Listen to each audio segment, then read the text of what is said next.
Petrobras, poucas ações na bolsa geram tanta discussão, né? De um lado, a gente vê aquela distribuição de dividendos que enche os olhos, mas do outro, sempre tem a sombra do governo pairando.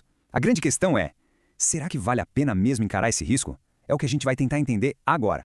E o dilema é exatamente este. A gente está falando de uma empresa que é uma verdadeira máquina de fazer dinheiro, uma gigante que compete em nível mundial, só que, ao mesmo tempo, carrega esse peso, essa característica de ser controlada pelo Estado. Vamos mergulhar fundo para entender como essa dualidade funciona na prática. Para organizar essa análise, nosso roteiro vai ser este aqui. Vamos passar por cada um desses pontos para montar o quebra-cabeça. Ok, vamos começar pelo começo, pela raiz do problema. De um lado, temos uma performance operacional que, olha, é de dar inveja em qualquer empresa do setor. Do outro, uma questão de governança que deixa o mercado sempre de cabelo em pé. É isso, preto no branco. A Petrobras é uma potência, quebra recordes de produção, mas o risco de uma canetada, de uma interferência política, está sempre na mesa, e é esse o dilema que todo investidor que olha para a Petro 4 precisa tentar resolver. Se você está gostando deste vídeo, deixe um like e comente abaixo sobre qual empresa ou ativo você gostaria que fosse o próximo vídeo. E não se esqueça de nos seguir. Agora vamos focar no lado bom da história. O que exatamente faz da Petrobras essa máquina de dinheiro tão falada? A resposta, sem dúvida, está na sua operação. É impressionante.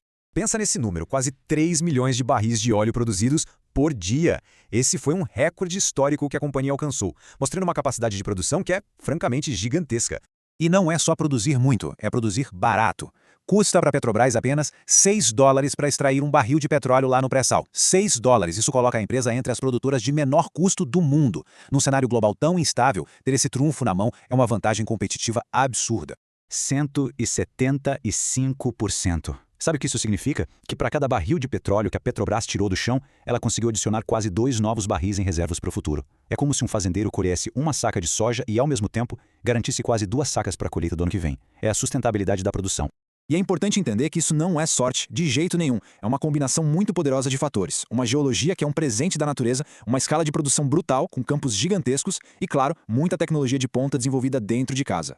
Mas como a gente sabe, toda história tem dois lados. Agora vamos virar a moeda e entender o motivo de tanto receio. Porque mesmo com números tão espetaculares, o mercado ainda olha para a Petrobras com o pé atrás. E aqui está o ponto central da mudança. A gente vê uma virada de chave clara na estratégia. A empresa está deixando para trás o foco total em pagar o máximo de dividendos para embarcar num plano de investimento pesadíssimo de mais de $100 bilhões. Isso, claro, levanta a pergunta de $1 bilhão, né? A pergunta que todo acionista se faz. Ok, mas e os dividendos? Como ficam? O caixa da empresa realmente aguenta esses investimentos todos? Ou esse novo plano vai acabar, digamos assim, comendo o lucro que iria para o nosso bolso? Olhando a divisão do bolo, a maior parte do dinheiro ainda vai para o filé mignon da empresa, exploração e produção. Mas, veja bem, uma fatia considerável agora está sendo direcionada para áreas onde o retorno é bem mais incerto, como refinarias, fertilizantes e até energias renováveis. E essa disputa de visão fica muito clara aqui, no campo de batalha que é o Conselho de Administração.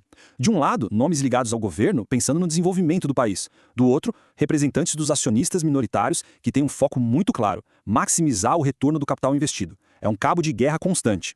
Bom, com esse conflito central bem estabelecido, vamos analisar agora os wild cards, sabe? Aqueles fatores que podem tanto jogar o jogo a favor da empresa, quanto complicar tudo de vez. Essa aqui é, talvez, a maior aposta da Petrobras para o seu futuro de longo prazo. A margem equatorial. Se der certo, pode ser um novo pré-sal, mas se der errado, o risco ambiental e financeiro é simplesmente enorme.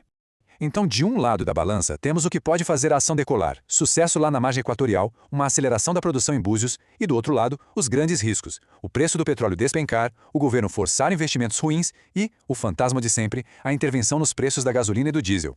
E no meio disso tudo, a tecnologia surge como uma peça fundamental. A Petrobras já está usando a inteligência artificial para otimizar suas operações mais valiosas no pré-sal.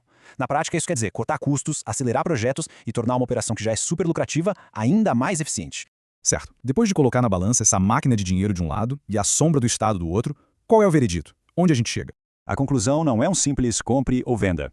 A realidade é que a Petrobras hoje vive numa situação de excelência operacional sob custódia política. Ou seja, é uma empresa absurdamente eficiente, mas cujo valor está, de certa forma, refém do seu controlador. E o mercado, claro, precifica esse risco. Dá para ver claramente que a Petrobras negocia com um desconto enorme em relação às suas concorrentes globais. O mercado enxerga a ação como barata, sim, mas não é à toa. Existe um motivo para isso. No fim do dia, a decisão de investir ou não se resume a isso. Qual é o apetite para o risco político? Vale a pena encarar essa incerteza para ter uma fatia de uma operação tão lucrativa? Ou talvez seja mais prudente procurar alternativas em empresas privadas para fugir completamente desse dilema? Por isso, mais do que uma resposta definitiva, o mais importante é ter um checklist do que acompanhar de perto em 2026. Primeiro, o plano de investimentos está sendo bem executado? Segundo, e os dividendos extraordinários? Já eram mesmo? Terceiro, a política de preços está sendo respeitada? E quarto, a novela da margem equatorial vai ter um final feliz ou não? E a gente termina com a pergunta que vale ouro e que todo mundo que investe ou pensa em investir em Petrobras deveria se fazer todos os dias. O desconto que a ação tem hoje é o suficiente para compensar todo esse risco? Ou esse desconto é, na verdade, uma armadilha permanente?